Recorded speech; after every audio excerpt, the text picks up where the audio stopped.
Hello friends, नमस्ते, welcome back to my YouTube channel. साथीहरू, आज म तपाईहरुलाई गुगल ड्राइभको बारेमा जानकारी दिन गइरहेको छु। के हो त Google drive? Okay, Google drive गुगलबाट प्रदान गरिएको एउटा क्लाउड स्टोरेज हो जसमा तपाईले 15 GB सम्मको आफ्नो फाइलहरू, डाटाहरू, भिडियोहरू अपलोड गरेर सुरक्षित राख्न सक्नुहुन्छ। यसको फाइदा के हो त? यसको फाइदा तपाईले आफ्नो डकुमेन्टहरू गुगल ड्राइभमा राखेर कुनै पनि झन्झट बिना कुनै पनि ठाउँमा गएर तपाईले आफ्नो जीमेल लगइन गरेर आफ्नो गुगल ड्राइभबाट डकुमेन्टहरू एक्सेस गर्न सक्नुहुन्छ। गुगल ड्राइभ युज गर्नको लागि तपाईलाई के चाहिन्छ त? गुगल ड्राइभ युज गर्नको लागि तपाईलाई एउटा जीमेल अकाउन्ट चाहिन्छ। यदि तपाईसँग जीमेल अकाउन्ट छ भने तपाईले गुगल ड्राइभ मजाले प्रयोग गर्न सक्नुहुन्छ। यदि जीमेल अकाउन्ट छैन भने तपाईले जीमेल अकाउन्ट बनाउनु होला। जीमेल अकाउन्ट बनाउनको लागि क्रिएट ब्राउजरमा गएर क्रिएट जीमेल अकाउन्ट गएर क्रिएट एन अकाउन्ट जानु होला। त्यसपछि फर्स्ट नेम, लास्ट नेम, यसमा तपाईले आफ्नै युजर नेमहरू छान्न सक्नुहुन्छ। त्यसपछि पासवर्ड अनि कन्फर्म पासवर्डहरू यसरी गर्दै तपाईले चाहिँ जीमेल बनाउन सक्नुहुन्छ। It's very nice and easy way है। जीमेल अकाउन्ट तपाईले आफै बनाउन सक्नुहुन्छ, केही छैन।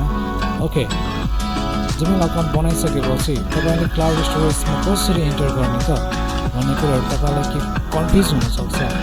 ओके, मेरो चाहिँ अलरेडी एउटा जीमेल अकाउन्ट छ। म यहाँ क्रोमबाट खोलिरहेको छु। मेरो चाहिँ अलरेडी एउटा जीमेल अकाउन्ट छ। म चाहिँ साइन इन छु। यहाँ तपाईले यहाँ डट देख्न सक्नुहुन्छ। यहाँ गुगल एप्स भनेर यहाँ देखाउँछ है माथि। यसमा क्लिक गर्नु होला। यसमा क्लिक गरिसकेपछि तपाईले यहाँ ड्राइभ भन्ने अप्सन देख्न सक्नुहुन्छ। ड्राइभ भन्ने मेन्यु एउटा आइकन। अब यसमा क्लिक गर्नु होला हैन। Actually I am using this drive है। म चाहिँ यो ड्राइभ 3 GB सम्म मैले युज गरिसकेँ। ओके, 15 GB सम्म तपाईले फ्रीमा युज गर्न सक्नुहुन्छ। ओके, र यसमा डकुमेन्टहरू तपाईले फोल्डरहरू बनाएर राख्न सक्नुहुन्छ। ओके, आफ्नो इम्पोर्टेन्ट डकुमेन्टहरू यसरी सर्टिफिकेटहरू अट्याच गरेर राख्न सक्नुहुन्छ। ओके, अपलोड गर्न यहाँ न्यूमा जानु होला। त्यसपछि यहाँ फाइल अपलोड गर्नको लागि यहाँ फोल्डरहरू, न्यू फोल्डर, नयाँ फोल्डर बनाउन यहाँ न्यू फोल्डरमा क्लिक गरेर यहाँ फोल्डर नेम दिनु होला। जस्तै 3 टेस्ट अनि प्रिन्ट। ओके, यसमा फोल्डर हेज क्रिएटेड हियर है। फोल्डर बनिसक्यो।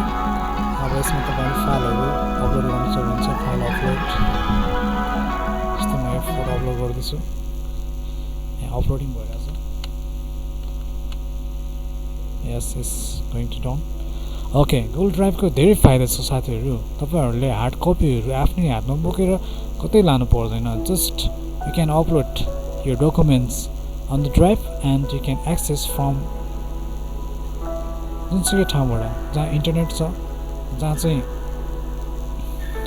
तपाईले आफ्नो मेल एक्सेस गर्न सक्नुहुन्छ, लगइन गर्न सक्नुहुन्छ। त्यहाँबाट चाहिँ आफ्नो डकुमेन्टहरूलाई एक्सेस गरेर, डाउनलोड गरेर, प्रिन्ट गरेर कसैलाई सबमिट गर्न सक्नुहुन्छ है। This is very nice and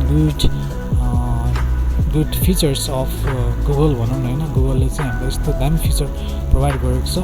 Google drive हामीले 15 GB सम्म युज गर्न सक्छौँ। Okay, if you like my videos guys, please do subscribe, share, comment. Okay, thank you for watching.